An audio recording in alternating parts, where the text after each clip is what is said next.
Hello and welcome to Weapons and Warfare for Straight Arrow News. I'm your host, Ryan Robertson.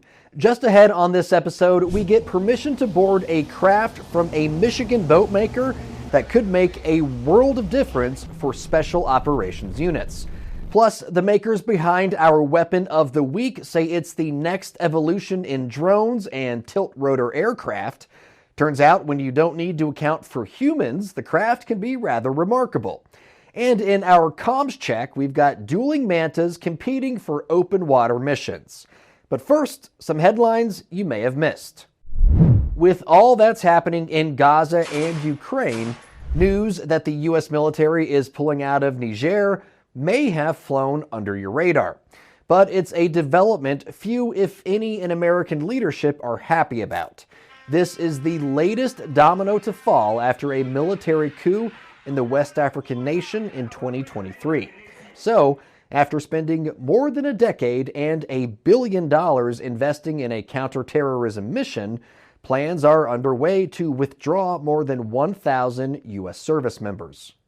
Clearly, when it comes to Western Africa and the Sahel, we are going to continue to monitor for potential threats throughout that region in order to protect U.S. personnel, assets, and our interests, to include the welfare of our partners. And we're going to continue to work with countries throughout the region when it comes to addressing terrorism threats throughout the region. If you're wondering why this is an issue, Niger is surrounded by several countries whose militias have ties to Al-Qaeda and ISIS. Beyond that, it appears the country of 26 million people is turning to Russia and Iran for security services and deals on their uranium reserves. German automotive and arms maker Rheinmetall is set to open an ammunition plant in Lithuania. That's after their director of strategic program organization signed the deal in Vilnius in mid-April. It's a move those involved hope will boost security in the Baltic region. Lithuania, like Ukraine, broke away from the USSR in 1991. And there's more fallout from the Army's decision to cancel its plans for the Future Attack Reconnaissance Aircraft, or FARA program. That helicopter was going to replace the nearly 60-year-old Bell OH-58 Kiowa, but in February, the Army, citing the changing nature of its mission, pulled the plug, and now 400 employees, many of them at the Sikorsky plant in Stratford, Connecticut, will be laid off. While speaking about the decision to cancel the program, the Army's Chief of Staff, General Randy George, said, "We are learning from the battlefield, especially Ukraine, that aerial reconnaissance has fundamentally changed. Sensors and weapons mounted on a variety of unmanned systems and in space are more ubiquitous, further reaching, and more inexpensive than ever before." The Army also plans to end production on the UH-60V Black Hawk in fiscal year 2025 due to significant cost growth. This year's Sea Airspace 2024 exposition put on by the Navy League served a lot of purposes. It was a chance for America's maritime leadership to talk about where their respective branches are and where they're headed. It was also an opportunity for all kinds of companies to build relationships with potential government buyers. One such company that caught our eye was Ghostworks Marine. The boatmaker, based in Holland, Michigan, is bringing their extensive history in high-performance yacht racing to the military space. And they think their latest products, the GT34 Powercat and its slightly smaller sibling, the GT24, could be big players for America's Special Forces. On the outside, the GT34 looks like a very modern center console boat, but it's what's underneath that takes this vessel to the next level. Both our M-Hull line and our GT line look to capture bow wake energy as opposed to fight it, right? So when our boats push through the water, we actually push the water up and back, and it spins in the tunnels underneath, right? So it creates hydrodynamic lift across the entire hull form, and we lift out of the water and go for a run.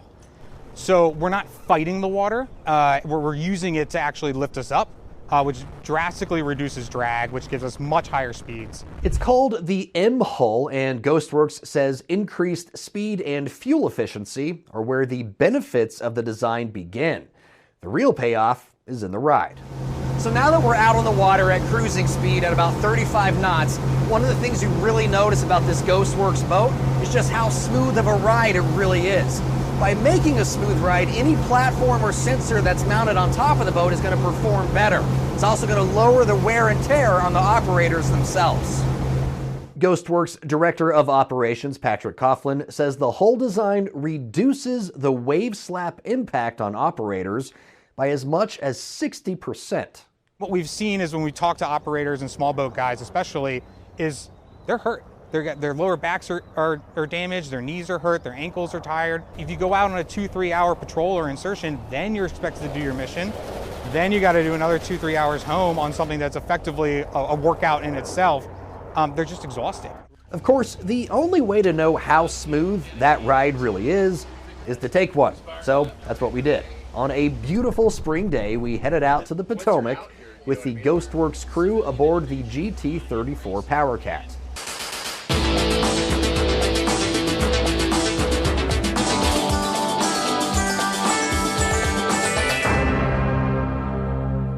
Through its unique application of racing tech, Ghostworks says it can meet immediate military needs.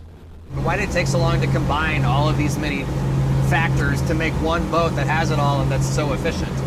Well, I think people are resistant to change, and there's stuff that's tried and true, and you really know how it works, and this is developmental.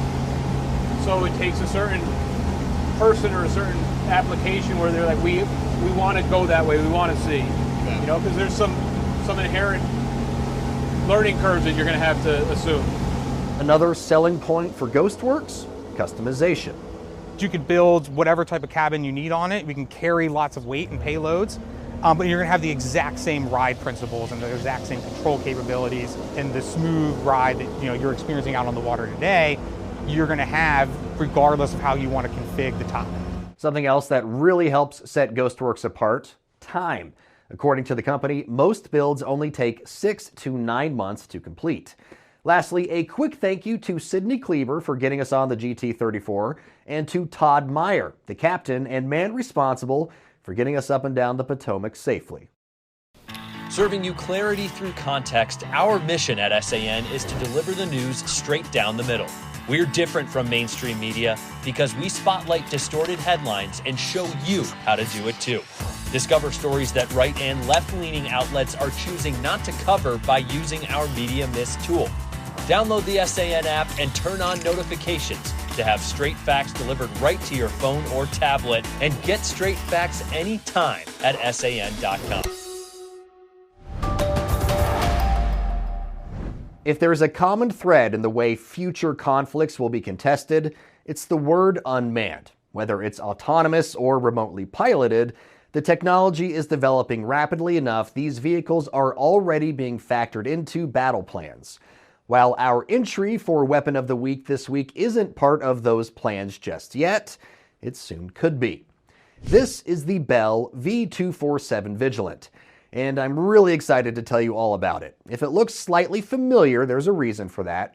It's the unmanned version of the Bell V280 Valor, the long-range assault and utility tilt-rotor aircraft chosen by the Army to replace the long-serving Sikorsky UH-60 Black Hawk helicopter. Rob Freeland, the Director of Government Relations with Bell, says right now the Vigilant is a concept project, but it has big ambitions. The Vigilant is a tilt rotor that's designed from the ground up to take all the human stuff out to give you as much range as you can out of a system. Folks always want to carry more stuff. They always want to go have an effect on the enemy. What really helps is when you can launch from unknown areas, mobile areas, but then affect a large part of the battle space from that unknown spot. That keeps the enemy thinking. Those enemies might have a lot to think about. A built-in feature of the Vigilant is versatility. The folks at Bell see the project being able to fill several missions. If you design something that has a lot of vertical lift capability and you can fold it up and stuff it into the hangar on a destroyer, you don't have to remote pilot it. It's rules-based autonomous, and you can pull that girl out, spin her up, and get out to many hundreds of miles and hang out for a long period of time. You can do anything. Included in anything is gathering intel with surveillance and reconnaissance tools, precision strikes, aerial escorts, as well as delivering supplies and equipment to troops on the ground, just to name a few. So what about those specs? Bell says the 247 can hit a top speed of 300 plus knots per hour and has a long-range cruising speed of 240 plus knots per hour. With a ceiling of 25,000 feet, the Vigilant can also carry an internal load of 2,000 pounds or a sling load of 9,000 pounds. The next step for Bell, finding the right partners for the project. The Navy is very interested in something that can take off vertically from a destroyer and get out to really long ranges that are relevant to them in their warfight. The Marine Corps is really interested in using this. And once you get the basic aircraft in place, there's all kinds of stuff you can do with it. You can even do logistics work with it. So the idea is a multi-mission aircraft, and we've come a long way in that design. One final thought, a big thank you to Bell's Director of Global Public Affairs, Jeremy Martin, and Rob Freeland for their invite to tour Bell's Advanced Vertical Lift Center. It was a visit we won't forget anytime soon. Time now for our Comms Check segment, and this week we have an update on a former weapon of the week. Kind of. So back in February, we profiled the K4 Manta from Kraken Technology Group. You can see it right there. So imagine our surprise when Northrop Grumman announced they had finished building a full-sized, uncrewed underwater vehicle prototype. The name of this UUV, you guessed it, the Manta Ray. This Manta was built through Grumman's partnership with the Defense Advanced Research Projects Agency, also known as DARPA. While the two vary in some notable ways, it seems their objectives are fairly similar. They're both targeting long-range and payload-capable undersea missions without the need for a human on board running the platform. As for the differences, the K4 uses foil technology to cruise at the water's surface, minimizing drag, while Northrop Grumman's version looks more like its namesake and operates like it as well, gliding through the water rather than on top of it. Started in 2020, the Manta Ray recently received the go-ahead for Phase 2 testing. That means Northrop Grumman will work on subsystems as well as fabrication and in-water demonstration. As for the K4, the last public update was that it had successfully taken part in a technical experimentation event with the U.S. Special Operations Command. And that's going to do it for us this week for Comms Check. But remember, if you have a question or thought that you'd like to share with us, you can just hit us up at weaponsandwarfare@san.com. All opinions expressed in this segment are solely the opinions of the contributors. All right, folks, that just about does it for us here at Weapons and Warfare. But before we go, I want to wrap up the show talking a little about the protests we've seen on American college campuses the last few weeks/months. Now, before I start, I want to say I've covered protests on the ground as part of a field crew, and we made distinctions in our reporting between protesters calling for societal change and agitators out for destruction. So, when it comes to the protesters against Israel, specifically, I'm talking about the people protesting in support of Hamas, a terrorist organization with ties dating back to the Nazis. Now, I say protesters, but I'm not really sure if that's the right word to describe these folks. Agitators may certainly be more precise. In some cases, terrorist sympathizers may be more apt. Now, in the words of Boy Sets Fire, one of my all-time favorite punk rock bands, protest is patriotism. Let me say that again. Protest is patriotism. In the United States, we have a right to peaceably assemble and petition our government for a redress of grievances. And when you care enough about your country to take the time to gather somewhere and say, no, we don't like this. We want something better. That's patriotic. But what's happening on the campuses of some of our nation's schools is not patriotic because it isn't even protest.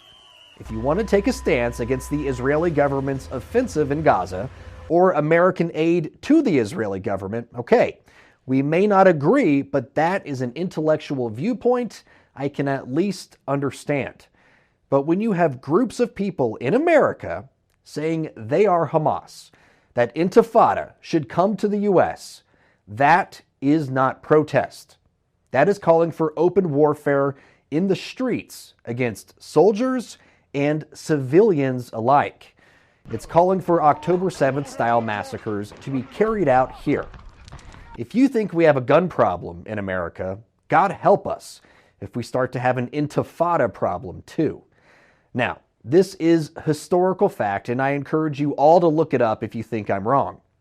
Hamas is an offshoot of the Muslim Brotherhood, an organization that has direct ties to the Nazis.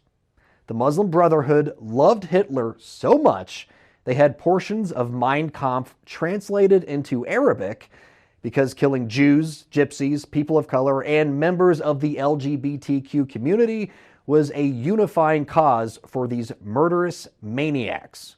So, to the people aligning yourselves with Hamas, while you may think you're standing up to an alleged genocide, what you're really doing is supporting past atrocities and calling for new ones. That isn't progressive. That isn't forward thinking. It's barbarism. And I hope those supporting it feel the shame of their actions and change their ways very soon, while also understanding the consequences of their actions. And that is going to put an end to the action here this week on Weapons and Warfare. Sure do hope you learned something.